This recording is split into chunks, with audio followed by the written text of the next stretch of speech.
Pernahkah Anda sadar saat Anda mengambil uang di Bank Mega, lalu mampir belanja bulanan di Transmart, membaca berita di detik.com sambil minum kopi di Coffee Bean, dan malamnya menonton berita di Trans 7?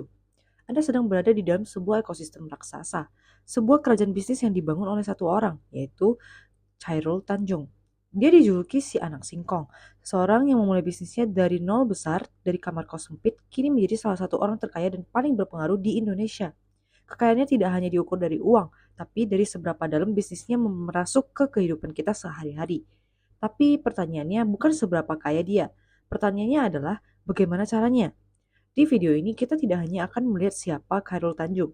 Kita akan membedah strategi bisnis dan filosofi investasi si anak singkong yang membawanya dari bisnis fotokopi bangkrut hingga menjadi pemilik City Corp. Ini adalah masterclass bisnis yang tidak diajarkan di sekolah. Kisah Khairul Tanjung atau yang akrab disapa CT adalah definisi sempurna dari From Zero to Hero. Lahir di Jakarta, ayahnya seorang wartawan di era Orde Lama yang terpaksa menutup perusahaannya karena berseberangan dengan penguasa. Keluarganya jatuh miskin. CT muda tumbuh dengan satu tekad, keluar dari kemiskinan. Orang miskin dilarang sakit, begitu pikirnya. Yang ironisnya, membuatnya mendaftar ke Fakultas Kedokteran Gigi UI. Tapi jiwa bisnisnya lebih tajam dari peralatan dokter gigi. Saat kuliah, dia melihat peluang. Dia membuka usaha fotokopi di bawah tangga kampusnya. Tapi bisnis itu gagal total. Dia tidak berhenti. Dia beralih menjual peralatan kedokteran dan laboratorium. Tapi juga gagal. Rintangan besar pertamanya adalah dia tidak punya modal dan tidak punya koneksi. Dia hanyalah si anak singkong. Bagaimana dia dapat modal? Bukan dari pinjaman bank. Modal pertamanya adalah kepercayaan. Dia menjadi perantara menjual barang orang lain. Dia menggunakan nama baiknya sebagai jaminan.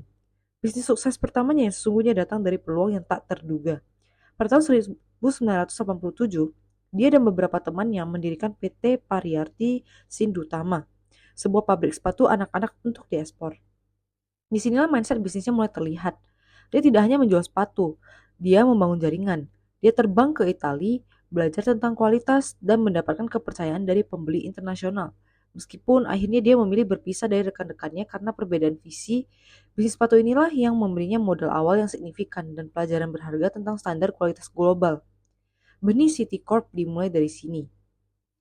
Jika bisnis sepatu adalah modal awalnya, maka akuisisi bank adalah roket peluncurnya. Inilah titik balik karir Khairul Tanjung. Pada tahun 1966, dia mengambil langkah yang dianggap gila oleh banyak orang. Dia mengakuisisi sebuah bank kecil bernama Bank Karman. Bank kecil ini dia sulap, dia rombak total, dan dia ganti namanya menjadi Bank Mega. Lalu sesuatu terjadi. Tahun 1998, Indonesia dihantam krisis moneter. Banyak bank raksasa kolaps. Tapi Bank Mega yang saat itu masih kecil dan tidak punya banyak dosa kredit macet justru selamat. Di saat semua orang tiarap, CT melakukan hal sebaliknya. Dia ekspansi. Dia bahkan mengakuisisi Bank Tugu. Disinilah strategi bisnis intinya lahir. Strategi pertama, akuisisi cerdas dan transformasi. CT adalah seorang turnaround specialist. Dia tidak suka membangun dari nol. Dia lebih suka membangun perusahaan yang sudah ada tapi kurang terurus, lalu mentransformasinya. Strategi kedua, dan ini yang paling jenius, menciptakan ekosistem. CT Corp tidak beroperasi secara silo. Tiga pilar bisnisnya, keuangan, media atau retail, dan lainnya saling terkait. Inilah yang disebut ekosistem City Corp. Bayangkan ini, Anda adalah nasabah Bank Mega. Gaji Anda masuk ke sana, lalu Anda dapat notifikasi promo. Diskon 10% belanja di Transmart pakai kartu kredit Bank Mega. Anda pun belanja di Transmart. Saat di kasir, TV di atas Anda memutar program Trans TV. Saat di rumah, Anda membaca detik.com yang juga bagian dari grupnya. Saat liburan, Anda membawa keluarga ke Trans Studio. Uang Anda, data Anda, perhatian Anda, semuanya berputar di dalam satu ekosistem. Dan strategi ketiga, media sebagai senjata. CT sadar bahwa di era modern ini, siapa yang menguasai media, dia menguasai opini dan pasar.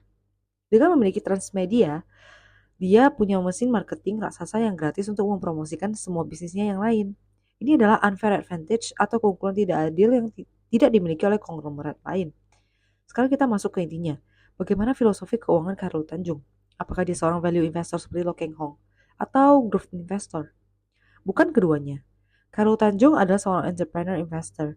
Dia tidak berinvestasi di saham yang dia tidak kendalikan. Dia berinvestasi dengan cara membeli seluruh perusahaannya, masuk ke dalam manajemen, dan mengendalikannya secara penuh.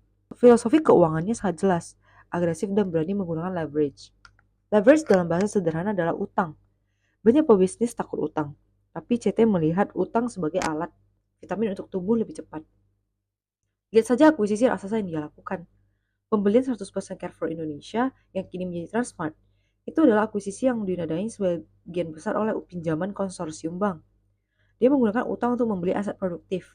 Filosofinya adalah selama aset yang dibeli bisa menghasilkan cash flow yang lebih besar dari bunga utang yang harus dia bayar, maka utang itu adalah utang yang baik.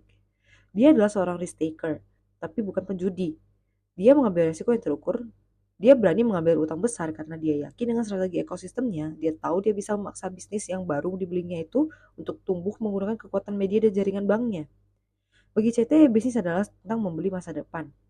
Dia mengakuisisi Detik.com saat media digital belum sebesar sekarang. Dia membangun Trans Studio saat orang lain ragu. Dia selalu selangkah di depan. Jadi, apa warisan atau legacy Khairul Tanjung dan apa yang bisa kita sebagai pengusaha muda atau investor pemula pelajari dari si anak singkong?